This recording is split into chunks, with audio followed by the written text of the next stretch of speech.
So the exhibition features 27 figures, but also 71 artists, many of whom are here tonight.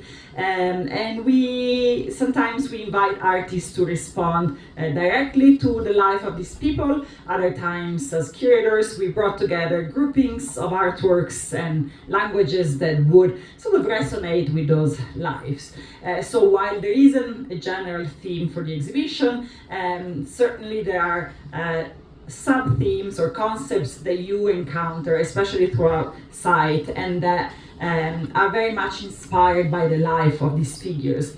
And you encounter the figure also throughout the exhibition space. They often have a different label, and they also are there with an object maybe they left behind. And the object doesn't have to be, of course, an artwork, if they are artists maybe, but it could be something they carried in their pocket or just an everyday object. The cast of characters we chose are not necessarily famous people. They are contemporary or past.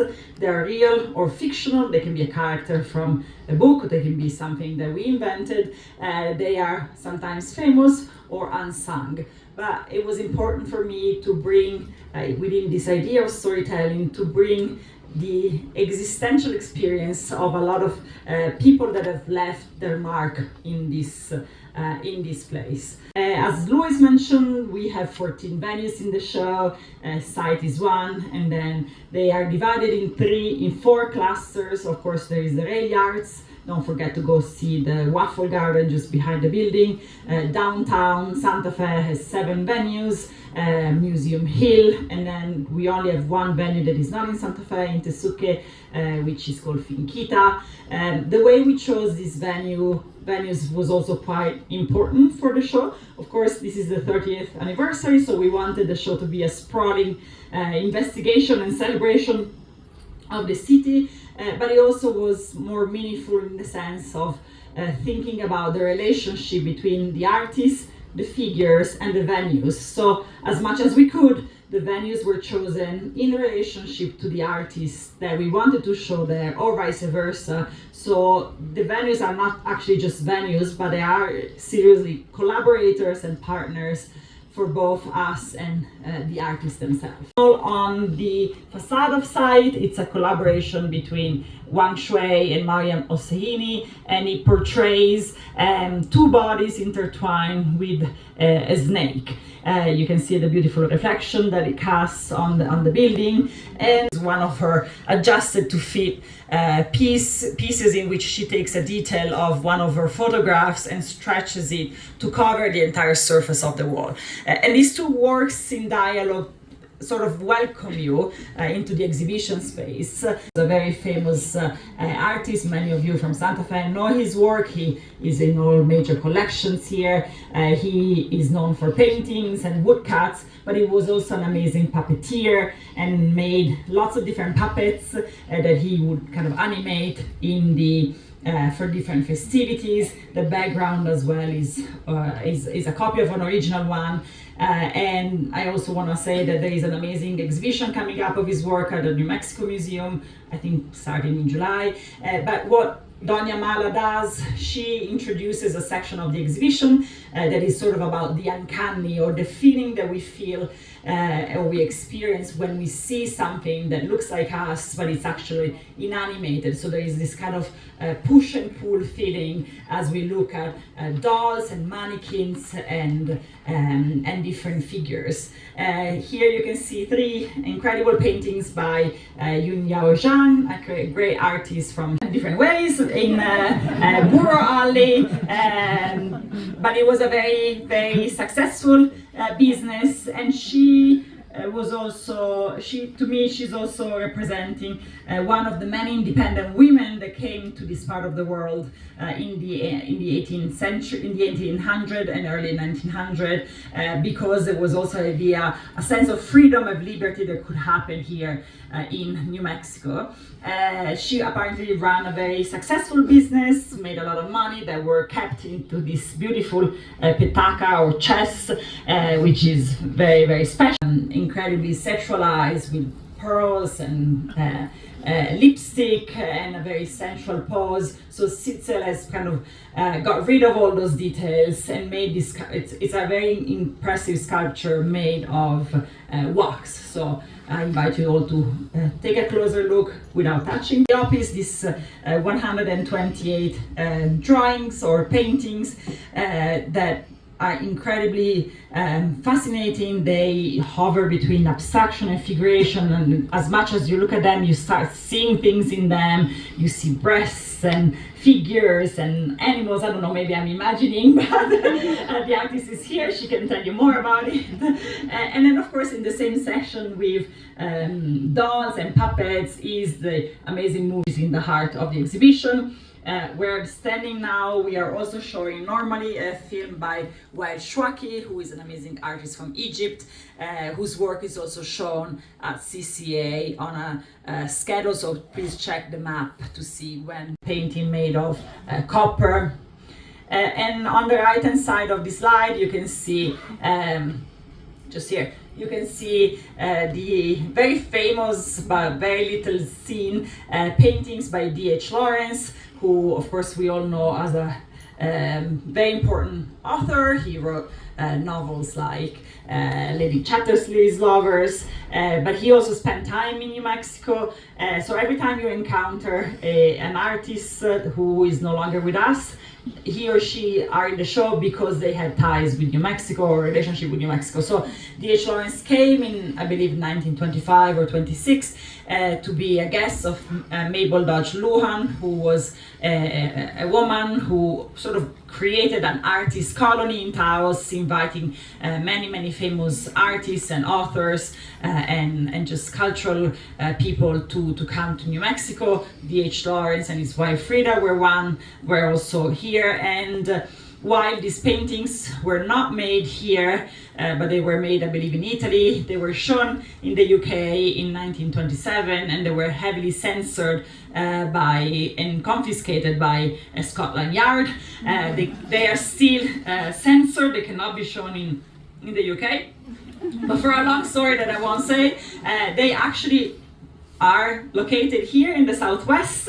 They belong to someone that has generously allowed us to show the original paintings, and they're quite incredible. I invite you to spend some time, because right now they make us laugh or smile. They're not so daring, but there is a little bit of nudity, and to me it's more like there are some sort of connection with religious composition, like the Holy Family or Adam and Eve, but they're quite special, and we're very happy to have them, and thank you, Luis, for basically driving out there to take them. Who is also thinking about sort of depicting an apocalyptic landscape that is very much influenced by Akira, the Japanese kind of sci-fi movie, but also thinking about is like a cloud, is an atomic cloud, and many other elements, including a reflection on the effect of large corporations like General Electric on this land. And then also by Jimena Garrido Lecca, who is also thinking about the legacy of the nuclear history. Themes and concepts and things about the sort of idealized vision that many of us have of this country, of this region, the land of enchantment on one side, but then on the other side also the effect of climate change. Green canvas, where you can really see she's empowering her color with almost spiritual powers, but also another historical artist called Rebecca Salisbury James, who came to the region as guests of Mabel Dodge Luhan in the 1920s and decided to stay and lived most of her life here until she passed away. And she was married with Paul Strand, and was also friend with George O'Keeffe and Alfred Stieglitz. They were the foursome who came to to Taos, but she was an incredible artist. She made these works on the right hand side are made on reverse glass, which is a very complicated technique that she probably learned from folk movements and kind of, but it's quite rare to see her works. You might see some in collections here in Santa Fe, but we were very happy to be able to gather many works by her, thanks to the help of many institutions and colleagues here. And then she also made these beautiful colchas, which are the three works kind of in the middle, which are embroidered, and it's a known kind of Hispanic technique using churro wool to create this beautiful composition that are often religious. And then to the left, it's almost like an altar that she had in her home with hundreds of little objects that we assemble. Atmosphere and the temperature changes completely. You went from a room that had lots of tones of orange and red to a cooler room that is dominated by blues. And the first object that you encounter is this rod that is sitting on this beautiful kind of plexi holder. It belonged to a gentleman called Francis Schlatter, who was a healer that came from Europe to the Southwest in the end of the 1800s and wandered around the region and was believed to have magic powers to cure people and to sort of like he would gather giant crowds of people in Albuquerque and many other places because he was believed to have these magic abilities, but he also carried this stick. This is also one of the very first objects that we knew we wanted in the show because it introduces a section of the exhibition that largely speaking talks about the idea of energy. Energy on one side as something that people have connected not only with him or to other forms of alternative healing like curanderia, but also as New Mexico as a destination, especially in the beginning of the 1900s, for health seekers that were trying to be cured from tuberculosis for the high elevation, but also this idea that this is a sort of magic land or spiritual land that has magic powers or embedded in it. And this is why you can see the three paintings behind by Agnes Pelton, who is a fantastic artist who spent most of her time in Cathedral City in California, but was connected briefly with the Transcendental Painting Group, which was a movement here in Taos and Santa Fe from 1938 to 1942 of artists who portrayed landscape scene that were very much embedded with religious and spiritual elements. This room kind of shows the other side of what we say or we call energy. Of course, everyone knows New Mexico is also the land where the Los Alamos laboratory are looking not just on that specific period, but also on the legacy of the nuclear exploitation of this land that continues to affect a number of communities in the region. On the left side, you see Joanna Keane Lopez, who created this stunning installation that highlights also the sort of domestic or like the effect on families, especially thinking back at the Trinity test. To the right hand side, you can see 7 new paintings by Diego Medina, who is also thinking of his own landscape in New Mexico, interweaving family history in it. And then Terran Lasgan at the very back.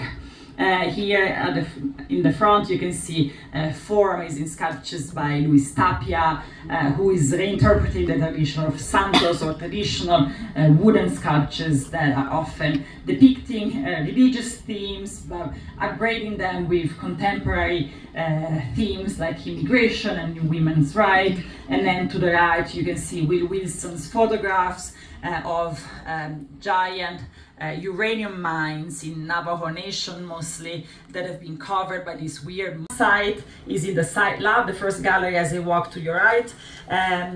This is a gallery dedicated to language. The figure of interest here is Chester Nez, who was one of the 29 original Navajo code talkers, who was a group of Navajo men who were hired or employed by the military particularly during the Second World War, to create a code that could not be cracked by the enemy, and the code of course was the Navajo language.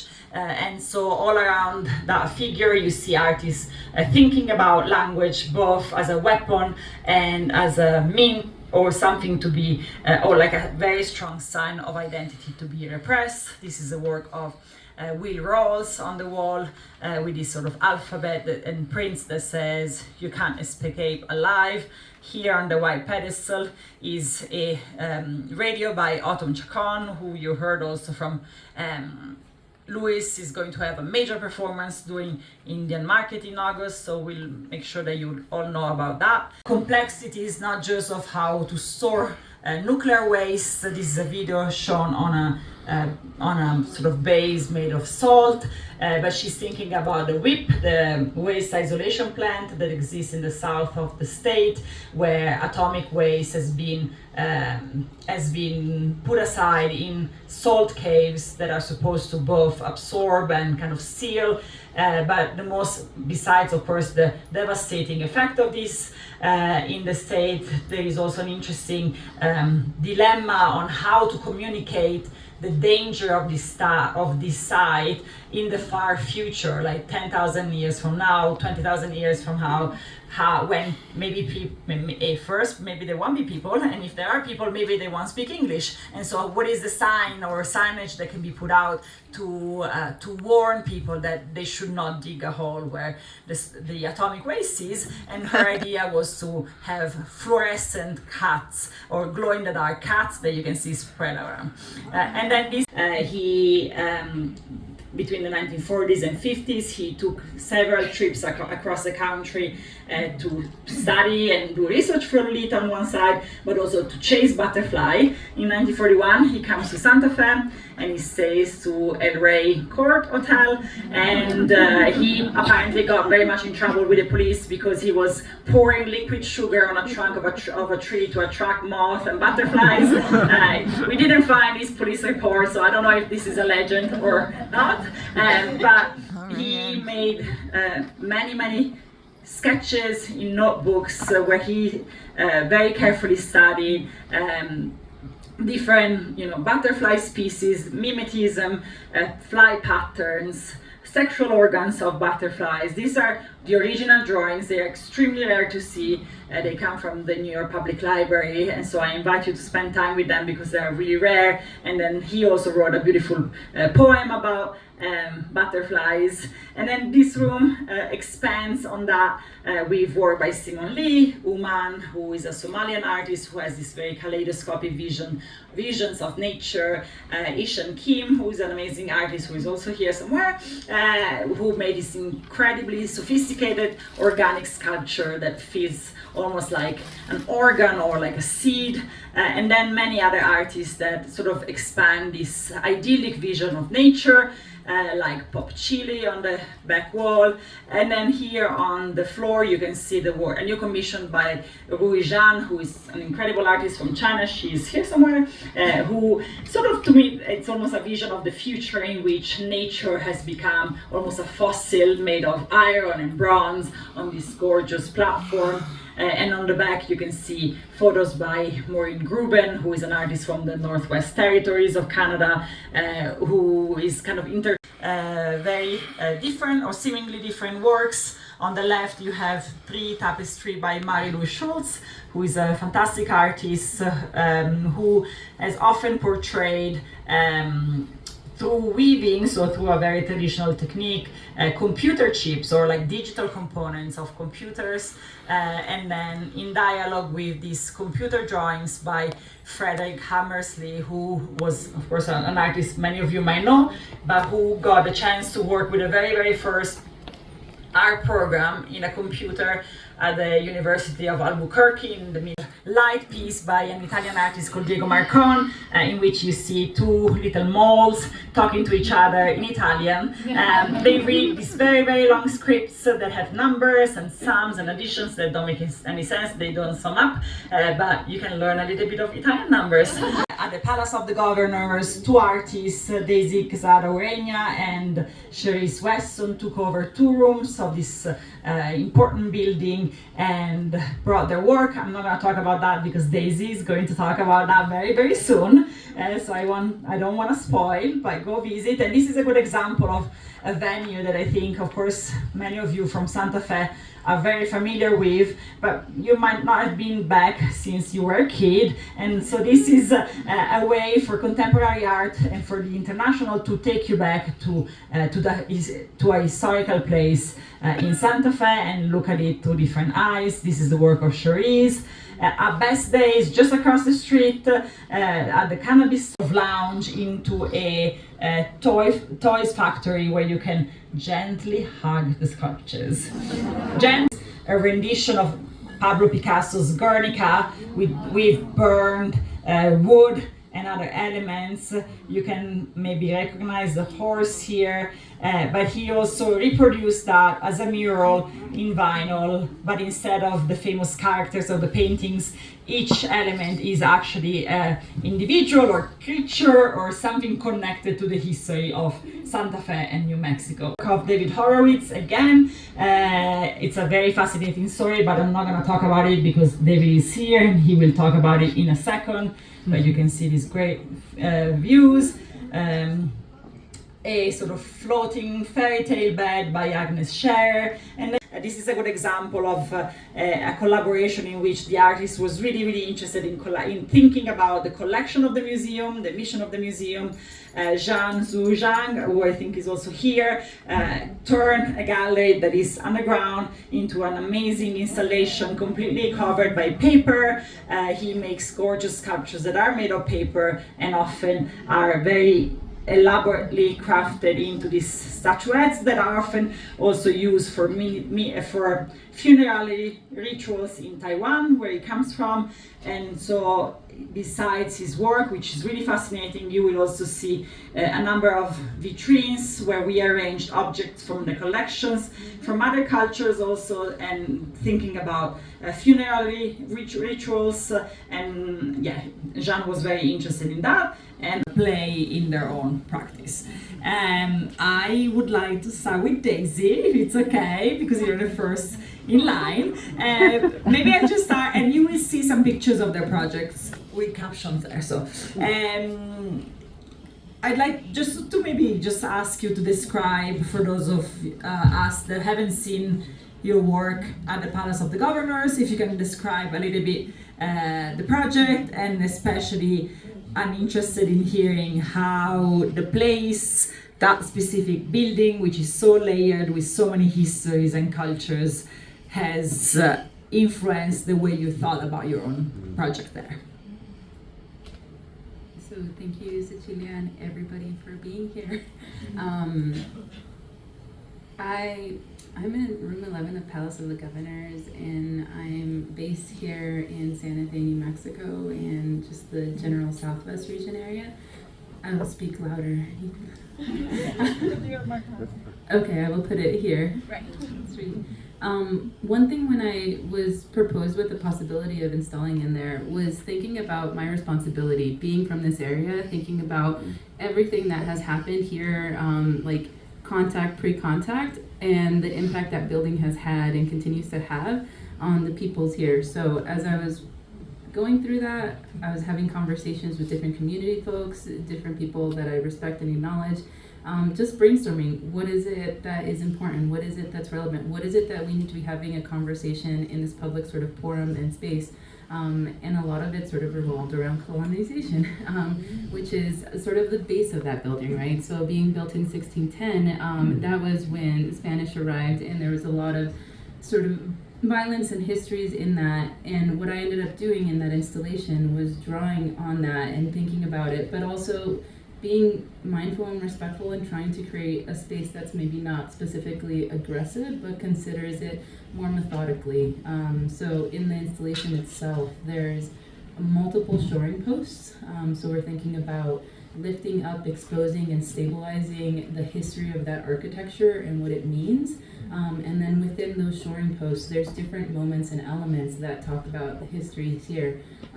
There's loans from 5 museums in that space, which some of them we were super grateful. They allowed me to put some of my porcelain work on there. The History Museum, there was a scale that I was allowed to place some porcelain pieces that I made that I had worked to put image transfers of an elder's hand and a child's hand, thinking about one needing the other, like this like elder and youth relationship and how that's important. What are other elements? We borrowed firearms from the History Museum, talking about or referencing maybe the individuals that were here.